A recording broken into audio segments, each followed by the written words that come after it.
Hello everyone, welcome to सरू classes YouTube channel. आज हम लोग पढ़ेंगे बफर सॉल्यूशन और हम देखेंगे कि बफर किस तरह से वर्क करते हैं और वो कैसा इफेक्ट डालते हैं या किस तरह से अपोज कर पाते हैं कुछ चेंजेस का। स्टार्ट करते हैं बफर सॉल्यूशन के साथ। बफर सॉल्यूशंस कुछ ऐसे सॉल्यूशंस होते हैं जो पीएच का चेंज रेजिस्ट करते हैं। That means they resist the change in the pH, मतलब कि वो पीएच को बदलने नहीं देते हैं। वो कोशिश करते हैं कि जो सोल्यूशन है उसमें कोई एसिड डाला जाए तब पीएच का चेंज ना हो, कोई बेस डाल दिया जाए तब भी कोई पीएच में चेंज ना आए। बट ये up to a certain limit ऐसा कर सकते हैं। हम ऐसा नहीं कह सकते कि कभी कोई चेंज नहीं आएगा, but up to a certain extent कितना अमाउंट का एसिड डाल दिया जाए तब कोई फर्क नहीं पड़ेगा, या इतने अमाउंट तक कोई बेस डाल दिया जाए तब भी कोई फर्क नहीं पड़ेगा। तो बफर सोल्यूशन ऐसे सोल्यूशंस हैं जो पीएच का चेंज रेजिस्ट करते हैं। अगर पीएच के बारे में मैं कुछ कहूँ कि पीएच क्या होते हैं, तो पीएच स्केल एक स्केल है जो हमें मेजरमेंट देता है कि दिया गया सोल्यूशन एसिडिक है कि बेसिक है, जिसमें हमें पता है कि 7 को हमने न्यूट्रल माना है एट रूम टेम्परेचर जो होता है 25 डिग्री सेल्सियस। और अगर हम इससे ज़्यादा पीएच ले रहे हैं जैसे 7, 8, 9, 14 तक तो ये बेसिक है, और 7 से कम में एसिडिक माना जाता है। तो pH इक्वल टू 7 तो इसे न्यूट्रल कहा गया है। pH है अगर ग्रेटर देन 7 तो ये बेसिक है, और pH अगर लेस देन 7 है तो ये एसिडिक है। अब हम बफर सॉल्यूशंस की बात कर रहे हैं। ये ऐसे सॉल्यूशन हैं जो pH को चेंज ही नहीं होने देते हैं। आप इसमें एसिड डाल दीजिए, pH नहीं बदलेगा। आप इसमें बेस डाल दें, pH नहीं बदलेगा। तो ऐसे सॉल्यूशंस को बफर सॉल्यूशंस कहा जाता है। एक कॉमन एग्जाम्पल जो हमसे काफ़ी कनेक्टेड है वो है ह्यूमन ब्लड। ह्यूमन ब्लड एक बफर है। ये बफर सॉल्यूशन है जिसमें बफर एक्शन रहता है कार्बोनिक एसिड H2CO3 और बाइकार्बोनेट आयन की वजह से। इन दो के बफर सॉल्यूशन की वजह से ह्यूमन ब्लड एक कांस्टेंट पीएच पे, या मैं कहूँ तो एक नॉर्मल पीएच जो नॉर्मली रेंज रखता है, जो हम कहते हैं जैसा पीएच रेंज रहता है 7.35 टू 7.45, बट ऐसा देखा गया है कि नॉर्मली एवरेज वैल्यू 7.4 तक रहती है। तो ये पीएच है जो ह्यूमन ब्लड का होता है, ये चेंज रेजिस्ट करता है, इसमें कोई चेंज नहीं आता up to a certain extent. और चेंज ना आने का कारण है कार्बोनिक एसिड का बफर सॉल्यूशन, और कार्बोनिक एसिड वाटर और CO2 को मिलके बनता है। तो बफर सॉल्यूशंस ऐसे हो सकते हैं। बाकी ये एक एग्जाम्पल है, इसके अलावा कुछ एग्जाम्पल्स हम देखेंगे कि बफर सॉल्यूशंस हमारे पास कैसे होते हैं, उनका बफर एक्शन क्या होता है। तो चलिए एक और लेते हैं यहाँ पे कुछ एग्जाम्पल्स ऐसे जिन पे हम देख सकें कि बफर एक्शन कैसा है। फर्स्ट हम चलेंगे टाइप्स ऑफ बफर्स पे। Types of buffer. तो टाइप्स ऑफ बफर में फर्स्ट बफर दो टाइप के होते हैं। एक होता है एसिडिक बफर, एसिडिक बफर, और दूसरा है बेसिक बफर, बेसिक बफर। तो acidic buffer and basic buffer दो बफर हैं। जैसा नाम कह रहा है, एक एसिडिक है और एक बेसिक है। जो एसिडिक बफर है उसका पीएच का जो रेंज है वो पीएच रेंज रहेगा हमेशा एसिड के उसमें, दैट मीन जैसा मैंने यहाँ पे लिखा था लेस देन 7। जो बेसिक बफर है उसकी जो पीएच रेंज रहेगी वो पीएच रेंज होगी ग्रेटर देन 7, दैट मीन्स जैसा मैंने यहाँ लिखा है बेसिक को लेके। तो देखते हैं एसिड बफर की कंपोजिशन क्या है और बेसिक बफर की कंपोजिशन क्या है और ये कैसे हैं। फर्स्ट एसिड के साथ स्टार्ट करते हैं। Acidic buffer. एसिडिक बफर ऐसे कुछ बफर सॉल्यूशंस होते हैं जो बनते हैं weak acid and it's salt with strong base से। दैट मीन्स कोई भी आप एक वीक एसिड ले लें। चलिए एक एग्जाम्पल लेते हैं इसका। हमने एक वीक एसिड ले लिया एसिडिक एसिड CH3COOH, और हमने इस एसिड का सॉल्ट बनाया है एक स्ट्रॉन्ग बेस के साथ। तो सॉल्ट हमें लेना है, तो मैं ये वाला ही आयन लूँगी, CH3COO। मैंने मान लीजिए NaOH के साथ सॉल्ट बनाया है, तो वो हो जाएगा CH3COO-। तो एक है वीक एसिड, ये वीक एसिड हो गया, और ये है उसका सॉल्ट। तो वीक एसिड और सॉल्ट ये दोनों मिला के होते हैं एसिडिक बफर। तो एसिडिक बफर में ये रहता है। बाकी हाँ, ये बफर एक्शन कैसे करता है इसके बारे में भी हम बात करेंगे। सेकंड, बेसिक बफर का एग्जांपल दे देते हैं कि बेसिक बफर क्या होते हैं। सो बेसिक बफर जस्ट इसी का रिवर्स है। वीक एसिड की जगह यहाँ आता है वीक बेस, और वीक बेस के साथ हम लेते हैं its salt with strong acid. तो weak acid plus its salt with a strong base, ये एसिडिक बफर था।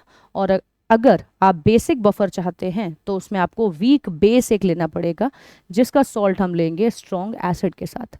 वीक बेस में मैं कह सकती हूँ NH4OH, ये वीक बेस माना जाता है। स्ट्रॉन्ग एसिड HCl के साथ अगर इसका सॉल्ट बनाया जाए तो एक आयन इससे मिलेगा और एक HCl से, जो हो जाएगा NH4Cl, जिसमें ये वीक बेस है और ये है उसका सॉल्ट। ध्यान रखिएगा, ये अलग अलग बफर नहीं है, इनका बफर एक्शन एक साथ रहने पे चलेगा। तो ये एक साथ प्रेजेंट होने चाहिए, तब ये बफर एक्शन दिखाने वाले हैं। मतलब ये pH में चेंज रेजिस्ट करेंगे, ये उसको बदलना नहीं देंगे, और ये कोशिश करेंगे कि वो up to a certain level बदले ना। क्योंकि इनफाइनाइट लेवल तक तो ऐसा नहीं हो सकता है, लेकिन हाँ up to a certain level कि आपने कुछ लिमिटेड अमाउंट का एसिड डाला है तो बफर का pH चेंज होने वाला नहीं है। लेकिन अगेन यहाँ पे बफर का pH चेंज नहीं हो रहा है जबकि हम एसिड डाल रहे हैं, तो यहाँ पे कुछ ना कुछ कोई आयंस होंगे जो कंपेंसेट कर रहे होंगे, उसको हम बफर एक्शन कहते हैं। तो देखते हैं कैसे एसिडिक बफर अपना काम कर पाता है। सो ये वर्किंग है एसिडिक बफर की, और ये कैसे वर्क कर रहा है देखते हैं। So buffer action that means इसकी ability to resist the pH change, वो कैसे आती है देखते हैं। Buffer action of acidic buffer पहले देख लेते हैं हम लोग। एसिडिक बफर, तो एसिडिक बफर का जो pH एक्शन है, या मैं कहूँ बफर एक्शन है, वो कैसे वर्क करेगा उसके लिए सेम एग्जाम्पल पे मैं वर्क करूंगी। एग्जाम्पल है CH3COOH, एक weak acid, and it's salt with a strong base CH3COONA। जैसा हमें पता है इसमें से वीक इलेक्ट्रोलाइट ये है, और वीक इलेक्ट्रोलाइट में मेंटेन रह सकती है एक इक्विलिब्रियम।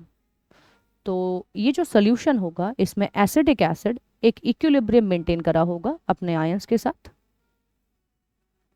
पर ध्यान रखिएगा ये आयंस सिर्फ एसिडिक के नहीं होंगे, ये इसके सॉल्ट के भी आयंस होंगे। तो दोनों से ही ये आयंस हमें मिलने वाले हैं, तो दोनों ही पार्टिसिपेट करेंगे। ऐसा नहीं है कि सिर्फ इसका ही बफर है इसका कोई काम नहीं होगा, दोनों ही पार्टिसिपेट करेंगे और दोनों ही वहाँ पे इंक्लूड होने वाले हैं। तो देखते हैं ये कैसा बफर एक्शन दिखा पाता है और कैसे यहाँ पे दिख रहा है।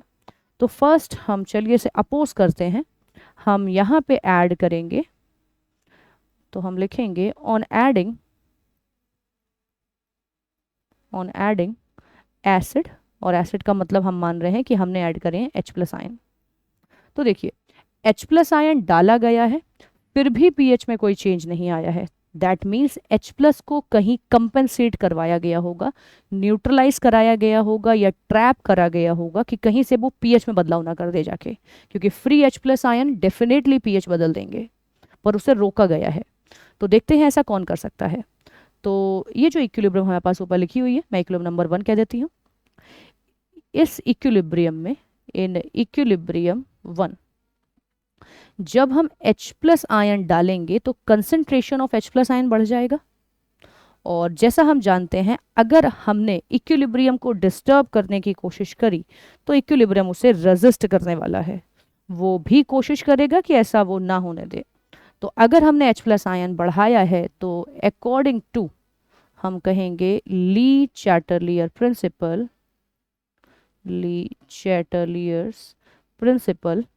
तो ली चैटरलियर प्रिंसिपल के अकॉर्डिंग जो रिएक्शन है वो जाएगा बैकवर्ड डायरेक्शन में, वो मूव करेगा बैकवर्ड में। लेकिन बैकवर्ड में मूव करा है तो बैकवर्ड में जाने में उसने कौन सा ऐसा आयन आया होगा जिसने मदद करी होगी। तो हेल्पफुल आयन है अभी यहाँ पे CH3COO माइनस। तो ऐसा कुछ कह सकते हैं, ऐसा मैं कुछ कहती हूँ कि H प्लस आयन जैसे ही आता है वैसे ही एसिटेट आयन एक्टिवेट होता है, वो तो उसे तुरंत कंबाइन करके या उसके साथ तुरंत एक बॉन्ड फॉर्म करके रिएक्शन को बैकवर्ड ले जाता है और इस तरह से एसिटिक एसिड बना देता है। तो acetate ion H plus ion के साथ रिएक्शन को बैकवर्ड डायरेक्शन में लेके जाता है। दैट मीन्स यहाँ पे जो हमने एसिड डाला उसे न्यूट्रलाइज कराने आया ये एसिटेट आयन। एसिटेट आयन ये हमारा न्यूट्रलाइजेशन कराने या कंपनसेट करने के लिए कंट्रीब्यूटर एसिटेट आयन है। अभी एसिटेट आयन आया है तो हम क्या कहेंगे इसके बारे में, हम कहेंगे कि दी रिवर्स, देखिए एसिड हमने डाला है तो उसका रिवर्स एक्शन क्या होना चाहिए, बेसिक एक्शन। तो reverse basicity is due to CH3COO minus ion. तो जो इसको अपोज करके कंप्लीटली प्रोसेस को बचाने आया है या पीएच को बचाने आया है या कहें तो बफर को बचाने आया है, उसका नाम है एसिटेट आयन। अच्छा, सेकंड पॉइंट भी देख लेते हैं। अगर हमने मान लीजिए ऐड करा है, ऑन एडिंग बेस, अगर हमने बेस ऐड करा है दैट मीन्स OH माइनस हम मान रहे हैं कि हमने ऐड करे हैं, और अगर आपने OH माइनस ऐड करे हैं तो हमें यहाँ पे इसे कंपनसेट कराना होगा। तो हम फिर से कहेंगे इन इक्विलिब्रियम 1। तो आपने OH माइनस ऐड करा है, इक्विलिब्रियम 1 आया है, तो 1 इक्विलिब्रियम में OH के तरह तो कोई है नहीं, हम डायरेक्ट लीच एडर प्रिंसिपल नहीं कह सकते, लेकिन ये ज़रूर कह सकते हैं कि OH माइनस एक बेसिक आयन है, ये H प्लस को अपने पास लेके वाटर का फॉर्मेशन कर देगा, जिसके चलते इक्विलिब्रियम 1 में H प्लस आयन का कंसंट्रेशन कम हो जाएगा और according to Le Chatelier principle reaction move करेगा फॉरवर्ड डायरेक्शन में। लेकिन जब वो फॉरवर्ड में मूव करेगा तो CH3COOH आयन फर्दर डिसोसिएट हो रहा है। इसका मतलब है जिसने हमारी मदद करी है उसका नाम है एसिटिक एसिड। अगर ये नहीं होता तो रिएक्शन आगे नहीं जा सकती थी और ज़्यादा से ज़्यादा H प्लस आयन नहीं बनते, क्योंकि OH ने करा क्या है, अच्छा समझिएगा, OH ने हमारे H प्लस आयनों को कम कर दिया है, तो एसिटेट तुरंत उनको कंपेंसेट करवाएगा कि अगर इसने 5 थे वो 5 H प्लस ले गया तो उसी समय 5 एसिटिक एसिड डिसोसिएट होके आपके पास फिर से 5 H प्लस आयन बना देंगे, जिससे कोई भी फर्क नहीं पड़ता दिखाई देगा। तो ये कंपेंसेशन चल रहा है कि अगर एक कोई कम हुआ तो तुरंत उसे कंपेंसेट करिए वरना पीएच में बदलाव आ जाएगा। और इस तरह से बेस ऐड करने पे जो हेल्पफुल है हमारे लिए उसका नाम है एसिटिक एसिड, जिसके चलते हम कहेंगे the reverse acidity is due to the CH3COOH, ये है अनडिसोसिएटेड मॉलिक्यूल्स। तो इन अनडिसोसिएटेड मॉलिक्यूल्स की वजह से रिएक्शन आगे बढ़ पाई। तो मेन जो कंट्रीब्यूशन कहा जाता है वो इन आयंस का कहा जाता है फॉर रिवर्स एसिडिटी, और रिवर्स बेसिसिटी के लिए ये आयंस होते हैं, वहाँ मॉलिक्यूल है, यहाँ पे आयंस है। तो ये बफर एक्शन है जो बेसिक बफर एसिडिक बफर में यहाँ पे हमें दिख रहा है। तो चलिए देखते हैं कि बेसिक बफर में किस तरह से हमें रिवर्स एक्शन दिखाई देगा। तो एक एग्जाम्पल जो हम ले चुके हैं ऑलरेडी, चलिए उसमें देखते हैं। तो जो हम ऑलरेडी के एग्जाम्पल देख चुके हैं उसी के साथ चलेंगे। वो एग्जाम्पल है हमारे पास, चलिए देखते हैं। तो एग्जाम्पल है हमारे पास बफर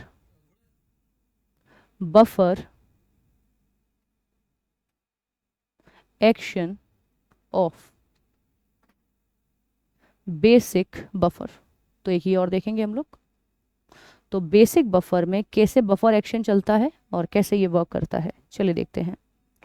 पहले एग्जाम्पल ले लेते हैं। हमने जो एग्जाम्पल बेसिक बफर का लिया था वो था NH4OH प्लस NH4Cl। जैसा मैंने कहा था ये एक साथ काम करते हैं, इसमें कोई भी इंडिविजुअली वर्क नहीं कर सकता।